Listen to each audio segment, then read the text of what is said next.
India's biggest edtech company is going to listing at Nasdaq. Hi, this is Dev and you are watching Traders Diary और आज हम बात करने वाले हैं ब्रैडकॉम ग्रुप के ऊपर। तो चलिए दोस्तों इसके नस्दाक के पॉइंट पर बात कर लेते हैं। तो दोस्तों यहाँ पर अगर हम बात करेंगे तो ब्रैडकॉम ग्रुप का जो प्राइस है वो 138.90 रुपीज है और आज अपर सर्किट पर बंद है। आपको पता ही होगा कि 9 दिसंबर को एक मीटिंग है जिसमें AGM की जो डेट है वो अनाउंस की जाएगी। साथ ही यहाँ पर जो एक्विजिशन है उसके ऊपर कुछ डिटेल निकल के आने वाली है जो कि काफ़ी ज़्यादा इम्पोर्टेंट है और एक्विजिशन की खबर के लिए हम जो है वो काफ़ी दिनों से इंतजार भी कर रहे हैं। देखिए नोटिफिकेशन में साफ साफ कह दिया गया है कि एक्विजिशन जो है वो अपने फाइनल स्टेज पर है। कभी भी यहाँ पर जो है कभी भी न्यूज़ निकल के आएगी कि एक्विजिशन कर लिया गया है। और मैं आपको बता दूं कि ब्रैडकॉम ग्रुप जिस इंडस्ट्री से बिलोंग करती है एडटेक में ये क्या है, यहाँ पर जो है एक्विजिशन बहुत ज़रूरी होता है। यानी अपने आप को बढ़ाने के लिए एक्विजिशन जो है वो यहाँ पर जो है ज़रूरी होता है। यानी यहाँ पर जो स्पेंड करा जाता है पैसा वो ग्रो तो करता है लेकिन स्पेंडिंग ज़्यादा है, ध्यान रखिएगा। और ये एक अच्छी चीज़ भी है, बढ़िया है, बेहतरीन है, इससे बढ़िया और कुछ भी नहीं है। और देश की सबसे बड़ी एड टेक कंपनी, अगर कोई नया पर्सन है जो कि यहाँ पर पहली बार वीडियो देख रहा है तो मैं आपको बता दूं कि देश की सबसे बड़ी एड टेक कंपनी है। एड टेक के बारे में आप जानिएगा ज़रूर। यहाँ पर जो है इंटरनेट पे आप सर्च करिएगा और इसकी कड़ी टक्कर जो है वो सीधे ट्रेड डेस्क के साथ ही है, ठीक है ना। अभी हमको डिस्कस करना है नस्दाक के बारे में। मैं कुछ पॉइंट बताने वाला हूं जो नस्दाक में लिस्टिंग से पहले आपको ध्यान रखना चाहिए कब लिस्टिंग हो सकती है। लेकिन उससे पहले अभी क्या चल रहा है सिनेरियो मार्केट में, तो 9,75,000 शेयर्स जो है वो अपर सर्किट यानी बाइंग प्राइस पर बाइंग में डले हुए हैं। ध्यान रखिएगा सिस्टम में बाइंग में डले हुए हैं। यहाँ पर कोई भी सेलर यहाँ पर नज़र नहीं आ रहा है। और जैसा कि मैंने कहा था कि 25% की गिरावट होगी, तो 25% की ही गिरावट यहाँ पर पूरी हुई। 119 रुपये का हमने लो लगाया, उसके बाद हम देखिए कहाँ पर है 138.90 रुपीज़ पर। तो 25% की गिरावट पिछले बार भी हुई, ये हिस्टोरिकल रहेगा। आगे भी अगर ये 90 के पी रेशियो पे आएगा तो उम्मीद है कि वहाँ पर भी 15 से 25% हो। या ये ज़रूरी नहीं कि हर बार 25% ही चलती रहे, ऐसा ज़रूरी नहीं है। ये अभी का मतलब जिस तरीके से डेटा था उस हिसाब से मैंने बताया कि 25% की गिरावट होनी है और उसके बाद खरीदारी जारी रहेगी। अब यहाँ पर हम समझते हैं कि नस्दाक यहाँ पर जो है वो इतना इम्पोर्टेंट क्यों है और इसमें आने से कितने बेनिफिट मिलेंगे। देखिए इससे जो है इसमें आने से जो आपने देखा होगा ICICI का एडिया लिस्ट है, HDFC लिस्ट है, टाटा मोटर लिस्ट है, काफ़ी बड़े जो हैं इन्फी लिस्ट है। तो ऐसे कई बड़े शेयर्स जो हैं वो लिस्ट हैं नस्दाक पर। और नस्दाक में जाने से क्या होता है, देखिए एक वेटेज की बात आ जाती है कि देश की एक हजारों कंपनी में से एक कंपनी ऐसी है जो कि नस्दाक पर लिस्ट है, तो एक वैल्यू तो बनती है ही। और नस्दाक से तो भैया अगर लिस्ट होते हैं तो वैल्यू क्रिएट तो होगी ही, साथ ही यहाँ पर जो है वर्चस्व भी इस कंपनी का बढ़ेगा। जैसा कि मैंने बताया कि यूएस के अंदर यानी ग्लोबली सबसे बेहतरीन काम है इंडिया के अंदर काम फैलाने के लिए, इंडिया के अंदर काम को मजबूत करने के लिए ये एक्विजिशन हो रही है। खर्चे जितने भी हो जाएं एक जरूरी है, लेकिन यहाँ पर जो है वैल्यू क्रिएट तो हो ही जाएगी, साथ ही ये बजिंग भी हो जाएंगे।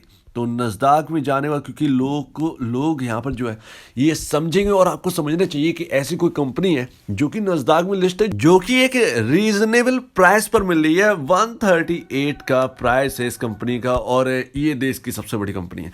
अब देखिए नस्दाक में लिस्ट होने के लिए क्या क्या चाहिए है। देखिए नस्दाक में जो है लिस्ट होने के लिए क्या क्या चाहिए, देखिए लिस्ट होना सबसे पहली बात तो ये क्यों ज़रूरी है। तो देखिए ये सबसे पहली बात तो इनका सबसे बड़ा काम तो US में ही है। ये गूगल के जो हैं वो पार्टनर हैं गूगल के, और ये इसको अलग कर देती है, ठीक है ना।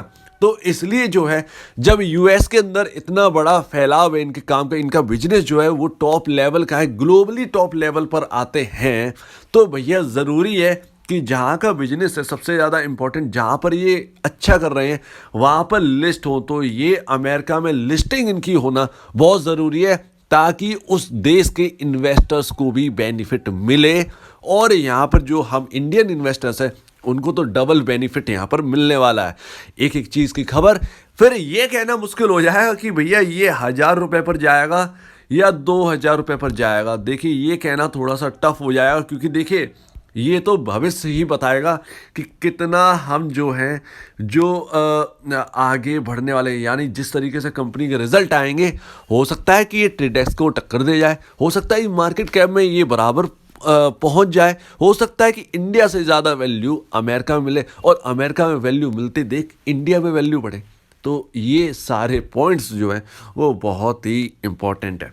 अब यहाँ पर क्या चाहिए, देखिए जब नास्डाक पर लिस्टिंग होनी है तो आपका जो प्राइस है वो आपके स्टॉक का प्राइस $4 होना चाहिए मिनिमम, ठीक है ना, मिनिमम ये आपका होना चाहिए। और यहाँ पर अगर ये $4 को देखा जाए तो लमसम आज की 75 रुपये 40 पैसे के आसपास US डॉलर चल रहा है, और उसके हिसाब से देखेंगे तो सीधा सीधा स्टॉक का जो प्राइस है वो 300 रुपये निकल के आता है। यानी कि आपका जब ब्रैडकॉम ग्रुप 300 रुपये के आसपास जाएगा तब आपकी जो लिस्टिंग है वो नास्डाक पर होनी है। ध्यान रखिए यही एक इम्पॉर्टेंट, बाकी सारे क्राइटेरिया ब्रैडकॉम ग्रुप के पूरे हैं। अब मार्केट कैप इस कंपनी का 13,749 करोड़ रुपीस का है और प्राइस है 138। अब अगर आप जोमेटो में पैसा लगाते हैं तो वहाँ तो टोटल रिस्क है, क्योंकि वो तो प्रॉफिटेबल नहीं है, लेकिन ब्रैडकॉम ग्रुप एक प्रॉफिटेबल कंपनी है तो आपका यहाँ पर रिस्क जो है वो कम भी हो जाता है। देखिए स्टॉक का प्राइस का नहीं पता, जैसी प्रॉब्लम चल रही है मार्केट के अंदर नहीं पता है कि प्राइस कहाँ जाएगी, मार्केट कहाँ जाएगा, ठीक है। अप एंड डाउन्स तो होंगे ही, जिस तरीके से करंट सिचुएशन चल रही है उस हिसाब से, लेकिन जिस तरीके से मैनेजमेंट काम कर रहा है उसके बदौलत यहाँ पर जो कह सकते कि हाँ एक वैल्यू बाइंग है, सिर्फ उसके बदौलत, और एक बिजनेस जो है उसके बदौलत। तो आप उसी हिसाब से डिसीजन लीजिएगा। प्रॉफिट में कोई कमी नहीं है, EPS बढ़कर 5.72 पहुंच चुका है, और ये EPS तो बहुत ज़्यादा होता अगर यहाँ पर जो है जो नए शेयर जो है वो सिस्टम में और ना गिरे होते तो यहाँ पर जो EPS जो है वो लमसम 15 से 20 रुपए के आसपास पहुंचने वाला होता। तो उम्मीद है आप समझ ही रहे होंगे इस चीज़ को। अब दोस्तों अगर हम बात करें एफएल इंडिया, जो कि एक इनकी सबसे बड़ी कॉम्पिटिटर है, लेकिन अगर हम बात करें क्लाइंट बेस में तो भी छोटी है एफएल इंडिया ब्रैडकॉम ग्रुप के कंपैरिजन। बाकी फाइनेंशियल बेसिस पर देखें तो भी कम है, क्योंकि जो ब्रैडकॉम ग्रुप है उसने इस क्वार्टर में जो है वो अच्छी खासी नेट सेल दिखाई है, 1,000 करोड़ के आसपास की नेट सेल है, प्रॉफिट 200 करोड़ के ऊपर का दिखाया। तो यही एक चीज़ है। और एफएल इंडिया का जो प्रॉफिट ही है वो 250 से 300 करोड़ रुपए साल पर अब शायद आने लगा है, लेकिन मार्केट कैप में भैया दोनों बराबर है, टक्कर दे रही हैं। अर्निंग पर शेयर देखिए 12.94 है, इनका शेयर्स कम है मार्केट में तब जाकर 12.94 है, और उसके शेयर्स ज़्यादा हैं ब्रैडकॉम ग्रुप के, जो कि बोनस दे चुका है और वारंट शेयर्स इशू करेंगे, तो इसकी वजह से उसका EPS जो है 5.72, लेकिन EPS भी अच्छा खासा बढ़ रहा है। पी रेशियो देखिए 82.41 है। लोगों की डिमांड पर, ऑन डिमांड मैं आपको बता रहा हूँ कि एफएल इंडिया से कंपेयर में करवा रहा हूँ, पी रेशियो 82.41 है, जबकि ब्रैडकॉम ग्रुप का पी रेशियो 35 से नीचे है। इवन आपको यहाँ पर जो है 25 से 27 का पी रेशियो आपको BCG में देखने को मिल रहा है। एफएल का ही देख रहे हैं 35 का जो इंडस्ट्री पी है, उससे अगर हम 82.41 को कंपेयर करें तो एफएल इंडिया काफ़ी ज़्यादा महंगा है। यही एक चीज़ है जो कि इन्वेस्टर्स को एक इंटरेस्ट दिला रही है। तो आपको डिसीजन लेना है किस ओर मुड़ना है, कंपेयर करिए, अपने आप से भी कंपेयर करिए। मैं तो आपको बताता ही रहता हूँ BCG की ओर जाना है या एफएल की ओर, तो ये आपका डिसीजन है। तो आशा करता हूं आपको पूरी वीडियो अच्छी लगी होगी।